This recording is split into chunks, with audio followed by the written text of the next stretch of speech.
Hello বন্ধুরা, সবাই কেমন আছেন? আশা করি সবাই ভালো আছেন। আমিও ভালো আছি। আমি আজকে নিয়ে এসেছি লইট্টা মাছের রেসিপি।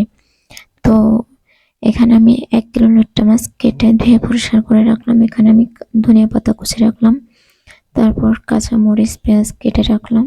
এখানে আমি রাখলাম মশলাগুলো। অনেকে হয়তো খায় না লইট্টা মাছ, কিন্তু আমার খুব পছন্দের, মানে আমাদের চিটাগাংয়ের মানুষের খুবই পছন্দের। তো এখানে আমি একটা পাতিলে কাঁচা মরিচ পেঁয়াজ নিলাম। এরপর নিলাম হলো নুন বা লবণ, যে যাই বলেন।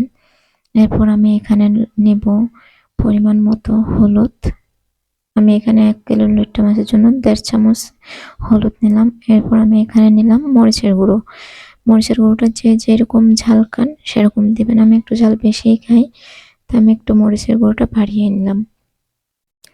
এরপর এখানে আমি নিব মশলা গুঁড়ো। এরপর নিব জিরার গুঁড়ো। আমি অল্প করে জিরার গুঁড়ো নিলাম। আমার জিরার গুঁড়োটা দিলে তরকারির ঘ্রাণটা একটু ভালোই লাগে। তারপর এখানে আমি এখন নিয়ে নিব সয়াবিন তেল। তো সয়াবিন তেল নেওয়া হলো, আমার নিয়ে নিলাম। তারপর এই সবগুলো এখন আমি একসাথে মাখাবো। ভালো করে মাখাতে হবে যেন পেঁয়াজটা একদমই নরম হয়ে যায়। তো আমি যখন ঢাকায় ছিলাম, অনেকের মানে লইট্টা মাছ আমি যখন একবার নিয়েছিলাম, তখন অনেকে আমাকে করছিল যে এই মাছ কিভাবে খাই। তো ভাবলাম আমি একবার এই মাছের রেসিপিটা নিয়েই আসি। আমার এইগুলো মাখানো হয়ে গেলে এরপর আমি এখানে দিয়ে দিলাম মাছগুলো।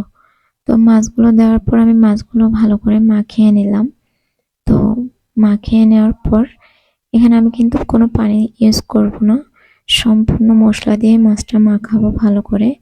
মাখানোর পরে আমি জাস্ট হাতটা ধুয়েই মানে মশলার পানিগুলো দিব। আমার হাতে যে মশলাগুলো লেগে আছে সেগুলো আমি ধুয়ে পানিটা দিব হালকা পরিমাণ, যাতে মাছগুলো একদম বসা বসা হয় একটু। তো এইগুলো দিয়ে আমি এখন এটা পাতিলটা চুলায় বসিয়ে দেব। তো দেওয়ার পরে আমি এখন একটা ঢাকনা দিয়ে ঢেকে দেব। এরপর আমি 5-7 মিনিট পরে এসে মাছগুলো এভাবে নাড়িয়ে দিব। কেউ চামচ ইউজ করবে না, চামচ ব্যবহার করলে কিন্তু মাছগুলো একদম ঘেটে যাবে। তো কিছুক্ষণ পর পর এসে আমি এভাবে নাড়িয়ে দেব। তো নাড়িয়ে দেওয়ার পর আমার এখন প্রায় শেষ হয়ে আসছে রান্না। তো আমি এখন এখানে আমার কুচি করা ধনিয়া পাতাগুলো দিয়ে দিব। তো আমার রান্না প্রায় শেষ। যদি কারো ভালো লাগে অবশ্যই চ্যানেলটা সাবস্ক্রাইব করবেন। কেউ দয়া করে বাজে কমেন্ট করবেন না। এগুলো আমার ফার্স্ট ভিডিও, তাই অনেক ভ্রান্তি হতেই পারে।